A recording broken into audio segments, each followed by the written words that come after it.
ज्ञानेश्वर म्हात्रे. धन्यवाद सभापती महोदया. पुरवणी मागणीवर बोलण्याची संधी आपण मला या ठिकाणी दिली. शालेय शिक्षण विभाग बाब क्रमांक 43 पान क्रमांक 30 शासनाने शिक्षकांना 1160 कोटी रुपयाचं अनुदान मागील वर्षी दिलं होतं.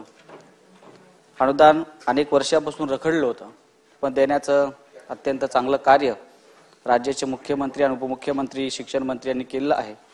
पण त्यामध्ये यावर्षी पुढील टप्पावाढ देणं गरजेचं होतं. त्याकरता पूरक मागण्यांमध्ये त्याची तरतूद करावी अशी मागणी अनेक दिवसांपासून होत आहे. तर माझी विनंती की या वर्षाच्या टप्पावाढमध्ये त्या पूरक मागण्यांमध्ये त्याची तरतूद करावी. त्याचबरोबर हे 1160 कोटी रुपयाचं अनुदान देताना ज्या ज्या अडीअडचणी शाळांसमोर आल्या होत्या त्याच्या त्रुटी बऱ्याचशा शाळांनी पूर्ण केलेल्या आहेत. त्यामध्ये शेवटच्या वर्गाची पटसंख्या असेल तर त्यांना सुद्धा तातडीने जे राहिलेलं अनुदान आहे ते सुद्धा वितरित करावं. त्याचबरोबर खाजगी शाळेतील शिक्षकांची जी भरती आहे ती सर्व शाळांची अल्पसंख्याक शाळांसकट 100% भरती करावी अशी विनंती आहे. त्याचबरोबर 11वी वाणिज्य शाखा जी इंग्रजी माध्यमातून शिकवली जाते तर त्यांना सुद्धा अनुदानापासून वंचित ठेवलेलं आहे. तर त्यांना सुद्धा या अनुदानामध्ये 1160 कोटी रुपयाच्या अनुदानामध्ये आणावं अशी विनंती आहे. त्याचबरोबर जुनी पेन्शन संदर्भात वारंवार आंदोलन होत आहेत. या संदर्भामध्ये हिवाळी अधिवेशनामध्ये माननीय मुख्यमंत्र्यांनी 26,000 शिक्षकांचा जे 1 नोव्हेंबर 2005 पूर्वी नियुक्त आहेत असा प्रश्न सोडवलेला आहे असं आम्हाला सांगितलं होतं.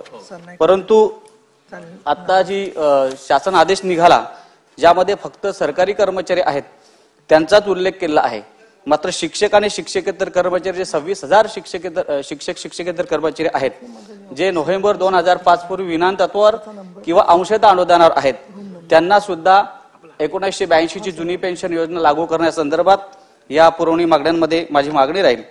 त्याचबरोबर अर्धवेळ शिक्षक आहेत जे माध्यमिक आणि उच्च माध्यमिक शाळेतील त्यांना सुद्धा पूर्णवेळ करून त्यांचंही समायोजन करणं गरजेचं आहे. दुसरं महसूल विभागात बाब क्रमांक 23 ते 27 पान नंबर 17 ते 23 शैक्षणिक संस्थांना जमीन देण्यासंदर्भात सप्टेंबर 2023 मध्ये शासन आदेश पारित झाला आहे. मात्र त्यामध्ये अनेक शाळा संस्था आहेत ज्या सरकारी जमिनीवरती गायरान किंवा गुरचरण जागेवर आहेत.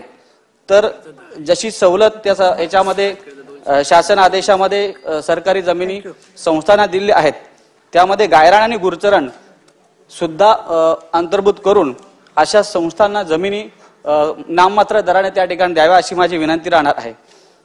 त्याचबरोबर उच्च आणि तंत्र शिक्षण विभागामध्ये बाब क्रमांक 69 ते 71 पान नंबर 47 व 48 अनेक दिवसांपासून 2001 पूर्वीचे 78 महाविद्यालय आहेत त्यांना 100% अनुदान मिळावं म्हणून सातत्याने मागणी आहे.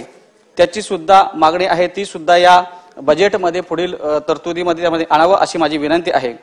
त्याचबरोबर नगरविकास खात्याअंतर्गत बाब क्रमांक 45 ते 50 पान क्रमांक 32 ते 33 माझ्या मतदारसंघातील कुलगा बदलापूर नगर परिषद मध्ये आणि अन्य नगरपालिकांमध्ये कोरोना कालावधीमध्ये जो कर थकलेला होता त्या करावरती शास्ती लावलेली आहे ती शास्ती शिथिल करावी किंवा महानगरपालिकेमध्ये अशा प्रकारची शास्ती शिथिल करण्याचे अधिकार महानगरपालिकेच्या आयुक्तांना आहेत. तशाच प्रकारचे जर का आदेश किंवा अधिकार जर नगरपालिकेच्या मुख्य अधिकाऱ्यांना मिळाले तर तो कर सुद्धा वसूल होईल आणि ती शास्ती कमी केल्याने लोकांमध्ये सुद्धा आनंदाचं वातावरण निर्माण होऊ शकते. त्याचबरोबर ठाणे नवी मुंबई या भागातील जे नगरपालिकेतील शिक्षक आहेत त्यांना अनेक दिवसांपासून त्यांचे कायम मान्यता मिळावी याकरता सातत्याने आंदोलन होत आहेत. तर त्यांना सुद्धा कायम करावं. बऱ्याचशा शिक्षकांना जे शिक्षण सेवक होते त्यांना मात्र कायम केलेलं आहे पण जे 10-15 वर्ष